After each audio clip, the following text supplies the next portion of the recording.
ನಮಸ್ಕಾರ ವೀಕ್ಷಕರೇ, ಇವತ್ತು ನಾನು ಮಾಡ್ತಾ ಇರುವ ರೆಸಿಪಿ ಅಂದರೆ ಮೆಂತ್ಯ ದೋಸೆ ಹೆಲ್ತಿಗೂ ತುಂಬ ಒಳ್ಳೆಯದು. ಈ ರೀತಿ ಒಮ್ಮೆ ಮಾಡಿಕೊಂಡ್ರೆ ಬ್ರೇಕ್ಫಾಸ್ಟು ಸೂಪರ್ ಆಗಿರುತ್ತೆ, ಹಾಗೆ ಎಲ್ಲರಿಗೂ ಇಷ್ಟ ಆಗುತ್ತೆ. ಇದು ಕೂಡ ಮಕ್ಕಳಿಗೂ ಕೂಡ ಹಾಗೆ ನೀವು ಟಿಫಿನ್ ಬಾಕ್ಸಿಗೂ ಹಾಕಿ ಕಳಿಸ್ಬೋದು. ಸ್ಮೂತಾಗಿರುತ್ತೆ, ಸಂಜೆ ತನಕನೂ ಸ್ಮೂತಾಗಿರುತ್ತೆ ದೋಸೆ. ಹಾಗೆ ಹೆಲ್ತಿಗಂತೂ ಹೇಳೋದೇ ಬೇಡ, ಅಷ್ಟು ಒಳ್ಳೆಯ ಬ್ರೇಕ್ಫಾಸ್ಟ್ ಇದು. ನೀವು ಇದನ್ನು ಸ್ವೀಟ್ ಹಾಗೆಯೂ ಮಾಡ್ಕೊಳ್ಬೋದು ಅಥವಾ ಹಾಗೇನೂ ಮಾಡ್ಕೊಳ್ಬೋದು. ಇದನ್ನು ಸ್ವೀಟ್ ಬೇಡ ಅನ್ನೋದಿದ್ದರೆ ಹಾಗೇನೂ ಮಾಡ್ಕೊಳ್ಬೋದು, ಪರವಾಗಿಲ್ಲ, ಏನು ತೊಂದರೆ ಇಲ್ಲ. ಹಾಗೇನೂ ತಿನ್ನಲಿಕ್ಕಾಗತ್ತೆ, ಸೂಪರಾಗಿರುತ್ತೆ, ಕೈ ಅನಿಸಲ್ಲ, ಏನಿಲ್ಲ. ಇದನ್ನೊಮ್ಮೆ ಹೇಗೆ ಮಾಡೋದಂತ ನೋಡ್ಕೊಂಡು ಬರೋಣ. ವಿಡಿಯೋವನ್ನು ಪೂರ್ತಿಯಾಗಿ ನೋಡಿ, ಹಾಗೆ ಇನ್ನೊಬ್ಬರಿಗೂ ಶೇರ್ ಮಾಡಿ, ಲೈಕ್ ಮಾಡಿ, ಸಪೋರ್ಟ್ ಮಾಡಿ. ನಾನಿಲ್ಲಿ 1 ಬೌಲ್ ಆಗುವಷ್ಟು, ಅಂದರೆ 3/4 ಬೌಲ್ ಇದೆ, 1 ಬೌಲ್ ಫುಲ್ ಇಲ್ಲ. ಅದನ್ನು ಈಗ ಒಂದು ಪಾತ್ರೆಯಲ್ಲಿ ಹಾಕಿ ನೆನೆಸಿಟ್ಕೊಳ್ಳೋಣ. ಮೆಂತ್ಯನ ತಗೊಂಡಿದ್ದೆ. ಈಗ ಈ ಗ್ಲಾಸಲ್ಲಿ ನಾನು 3 ಗ್ಲಾಸ್ ಆಗುವಷ್ಟು ಅಕ್ಕಿಯನ್ನು ತಗೊಂಡಿದ್ದೆ. ದೊಡ್ಡ ಗ್ಲಾಸಲ್ಲಿ 3 ಗ್ಲಾಸ್ ಆಗುವಷ್ಟು ಅಕ್ಕಿಯನ್ನು ತಗೊಂಡಿದ್ದೆ. ಎರಡನ್ನು ಚೆನ್ನಾಗಿ ವಾಶ್ ಮಾಡಿ ಈಗ ಇದು ನಂದು 4-5 ಗಂಟೆ ಮೊದಲು ನೆನೆಸಿಟ್ಕೊಳ್ತೇನೆ ನಾನು. ನಾವು ಸಂಜೆ ಟೈಮಲ್ಲಿ ರುಬ್ಬೋದಿತ್ತಂದರೆ 11 ಗಂಟೆ 12 ಗಂಟೆ ಹಾಗೆ ಇದನ್ನು ನೆನೆಸ್ಕೊಂಡ್ರಾಯ್ತು. ಇದನ್ನೀಗ ನೆನೆಸ್ಬಿಟ್ಟು ಇದನ್ನು ಸೈಡಲ್ಲಿ ಇಟ್ಕೊಳ್ಳೋಣ. ಈಗ ಸಾಯಂಕಾಲ ಟೈಮಲ್ಲಿ ನಾನು ನೋಡ್ತಾ ಇರೋದು ನೋಡಿ, ರುಬ್ಬಲಿಕ್ಕೆ ಮೆಂತ್ಯನೂ ಚೆನ್ನಾಗಿ ನೆಂದಿದೆ, ಹಾಗೆ ಅಕ್ಕಿನೂ ಕೂಡ ನೆಂದಿರುತ್ತೆ. ಇಲ್ಲಿ ನಾನು ಒಂದು ದೊಡ್ಡ ಬೌಲ್ ಆಗುವಷ್ಟು ಹಸಿ ತೆಂಗಿನಕಾಯಿ ತುರಿಯನ್ನು ತುರಿದಿಟ್ಕೊಂಡಿದ್ದೆ ನೋಡಿ. ತೆಂಗಿನಕಾಯಿ ತುರಿ ಹಾಕೋದ್ರಿಂದನೂ ಹಾಗೆ ರುಚಿ ಚೆನ್ನಾಗಿ ಬರುತ್ತೆ. ಹಾಗೆ 1 ಬೌಲ್ ಆಗುವಷ್ಟು ಕಡಲೆಪುರಿ, ಅಂದರೆ ಮಂಡಕ್ಕಿಯನ್ನು ನೆನೆಸಿಟ್ಕೊಂಡಿದ್ದೆ. ಮಂಡಕ್ಕಿಯನ್ನು ನಾವು ರುಬ್ಬಲಿಕ್ಕೆ ಒಂದು 10-15 ನಿಮಿಷ ಮೊದಲು ನೆನೆಸ್ಕೊಂಡ್ರೆ ಸಾಕು. ಇದು ಆರ್ಗ್ಯಾನಿಕ್ ಬೆಲ್ಲ, 1/4 ಬೌಲ್ ಆಗುವಷ್ಟು ಬೆಲ್ಲವನ್ನು ತಗೊಂಡಿದ್ದೆ. ಅಂದರೆ ನಿಮ್ಮ ರುಚಿಗೆ ಅನುಗುಣಕ್ಕೆ ತಕ್ಕಂತೆ ಬೆಲ್ಲವನ್ನು ಹಾಕ್ಕೊಳ್ಬೋದು, ಜಾಸ್ತಿ ಬೇಕಾದರೆ ಹಾಕ್ಕೊಳ್ಬೋದು ಅಥವಾ ಬೆಲ್ಲನೇ ಹಾಕದೇ ಮಾಡ್ಕೊಳ್ಬೋದು ಇದನ್ನು. ಈಗ ಮಿಕ್ಸಿ ಬೌಲಿಗೆ ನಾನು ಮೆಂತ್ಯ, ತೆಂಗಿನಕಾಯಿ ತುರಿ, ಮಂಡಕ್ಕಿಯನ್ನು ಹಾಕಿ ಇದನ್ನು ನೈಸಾಗಿ ರುಬ್ಕೊಳ್ತೇನೆ. ಈಗ ಮಂಡಕ್ಕಿ ಮತ್ತು ಮೆಂತ್ಯ ಮತ್ತು ಮಂಡಕ್ಕಿ, ಆನಂತರ ತೆಂಗಿನಕಾಯಿ ತುರಿಯನ್ನು ಹಾಕ್ತಾಯಿದ್ದೆ ನಾನು. ಇವು 3 ಒಟ್ಟಿಗೆ ಹಾಕಿ ನೈಸಾಗಿ ರುಬ್ಕೊಳ್ಳೋಣ. ಅಕ್ಕಿಯನ್ನು ನಾನು ಸಪ್ರೇಟಾಗಿ ರುಬ್ಕೊಳ್ತೇನೆ. ಅದನ್ನ ತುಂಬ ಟೇಸ್ಟಿಯಾಗಿಯೂ ಇರುತ್ತೆ, ತುಂಬ ಸ್ಮೂತಾಗಿರುತ್ತೆ. ಸಂಜೆ ತನಕನೂ ಇದನ್ನು ಹಾಗೆ ಇಟ್ಟರೂ ಸ್ಮೂತಾಗಿರುವಂಥ ದೋಸೆ ಇದು. ಹಾಗೆ ಹೆಲ್ತಿಗಂತೂ ಸೂಪರಾಗಿರುವಂಥ ಬೆನಿಫಿಟ್ ಕೊಡುತ್ತೆ. ಒಮ್ಮೆ ನೀವು ಇದನ್ನು ಟ್ರೈ ಮಾಡಿ, ಎಲ್ಲರಿಗೂ ಇಷ್ಟವೂ ಆಗುತ್ತೆ. ಈಗ ಮೆಂತ್ಯನ ನೈಸಾಗಿ ರುಬ್ಬಿದ್ದಾಗಿದೆ. ಈ ರೀತಿ ರುಬ್ಬಿ ರೆಡಿ ಮಾಡಿ ಇಟ್ಕೊಂಡಿದ್ದೆ ನೋಡಿ. ಉದ್ದಿನ ಹಿಟ್ಟಿನ ಹದದಲ್ಲಿ ರುಬ್ಕೊಳ್ಬೇಕು ಇದನ್ನು. ಅದನ್ನೊಂದು ಪಾತ್ರೆಗೆ ಶಿಫ್ಟ್ ಮಾಡ್ಕೊಳ್ಳೋಣ.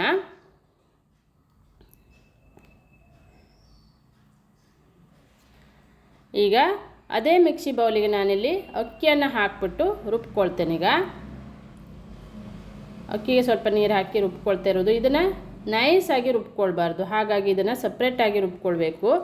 ಅವನ್ನ ನೈಸಾಗಿ ರುಬ್ಕೊಂಡು ಮೆಂತ್ಯನ ಅಕ್ಕಿಯನ್ನು ಸ್ವಲ್ಪ ಚಿರೋಟಿ ರವದ ಹದದಲ್ಲಿ ರುಬ್ಕೊಳ್ಬೇಕಾಗತ್ತೆ. ಈ ರೀತಿ ರುಬ್ಬಿದೆ ನೋಡಿ. ಇದನ್ನೀಗ ಅದೇ ಪಾತ್ರೆಗೆ ಶಿಫ್ಟ್ ಮಾಡ್ಕೊಳ್ಳೋಣ.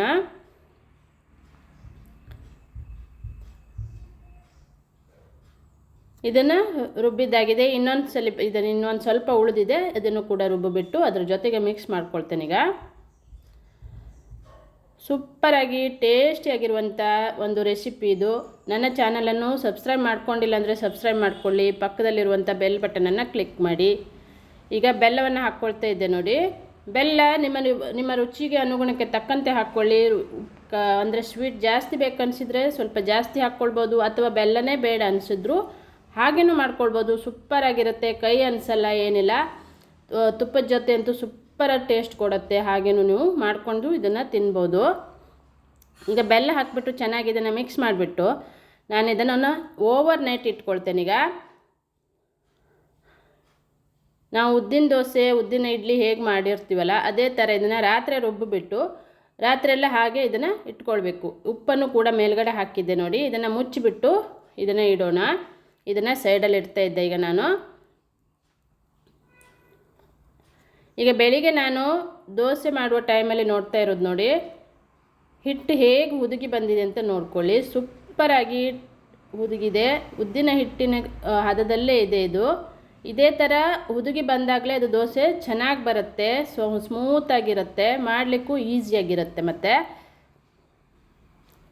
ಹುದುಗಿ ಬಂದಿಲ್ಲ ಅಂದರೆ ಅದು ದೋಸೆ ಮಾಡುವಾಗ ಕಾವಲಿಗೆ ಚೆನ್ನಾಗಿ ಎಲ್ಲ ಕಡೆ ಸವರ್ಲಿಕ್ಕಾಗಲ್ಲ, ಅಲ್ಲಲ್ಲೇ ಅಂಟ್ಕೊಂಡು ಬಿಡುತ್ತೆ. ಇದಕ್ಕೀಗ ನೀರು ಹಾಕ್ಕೊಳ್ಬೇಕು, ಅಂದರೆ ಹುದುಗಿದಾಗ ಹಿಟ್ಟು ಇನ್ನೂ ದಪ್ಪಾಗಿರುತ್ತೆ. ಹಾಗಾಗಿ ಇದಕ್ಕೆ ನೀರನ್ನು ನಾವು ಉದ್ದಿನ ದೋಸೆ ಹೇಗೆ ಮಾಡಿರ್ತೀವಲ್ಲ ಅದೇ ಹದದಲ್ಲಿ ಇದನ್ನು ರೆಡಿ ಮಾಡ್ಕೊಳ್ಬೇಕು. ಈಗ ಚೆನ್ನಾಗಿ ಇದನ್ನು ಮಿಕ್ಸ್ ಮಾಡಿಬಿಟ್ಟು ನೀರನ್ನು ಸ್ವಲ್ಪ ಸ್ವಲ್ಪ ನೀರು ಹಾಕಿ ನೋಡಿಕೊಂಡು ಇದನ್ನು ಇನ್ನೂ ದಪ್ಪ ಇದೆ ನೋಡಿ, ಇಷ್ಟು ದಪ್ಪ ಇದ್ದರೆ ದೋಸೆ ಮಾಡಲಿಕ್ಕಾಗಲ್ಲ. ಉದ್ದಿನ ಹಿಟ್ಟಿನ ಹದದಲ್ಲಿ ಇರಬೇಕು. ನಾವು ಉದ್ದಿನ ದೋಸೆ ಯಾವುದು ಹದದಲ್ಲಿ ಮಾಡಿರ್ತೀವಲ್ಲ ಅದೇ ಹದದಲ್ಲಿ ಹಿಟ್ಟನ್ನು ರೆಡಿ ಮಾಡ್ಕೊಳ್ಬೇಕು. ನೀರನ್ನು ಸ್ವಲ್ಪ ಸ್ವಲ್ಪ ಹಾಕ್ಕೊಂಡು ನೋಡ್ಕೊಳ್ಳೋಣ. ನೋಡಿ ಈಗ ಕರೆಕ್ಟಾಗಿ ಬಂದಿದೆ. ಈ ಥರ ಬೀಳಬೇಕದು, ಸೌಟಲ್ಲಿ ನಾವು ತೆಗೆದಾಗ ಆರಾಮಾಗಿ ಕೆಳಗಡೆ ಬೀಳಬೇಕಾಗತ್ತೆ. ಆವಾಗ ಹಿಟ್ಟು ಕರೆಕ್ಟಾಗಿದೆ ಅಂತ ಗೊತ್ತಾಗತ್ತೆ.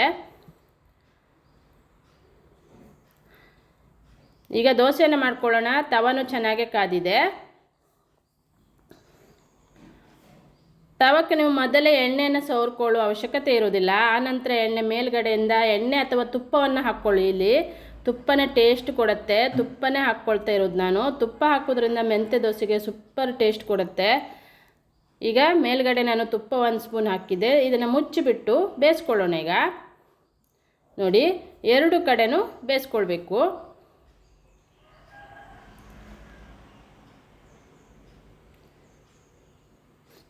ಕಲ್ಲರು ಹಾಗೆ ಸೂಪರಾಗಿ ಬಂದಿದೆ, ಟೇಸ್ಟು ಕೂಡ ಹಾಗೆ ತುಂಬ ಚೆನ್ನಾಗಿರುತ್ತೆ. ಒಮ್ಮೆ ನೀವು ಇದನ್ನು ಟ್ರೈ ಮಾಡಿ.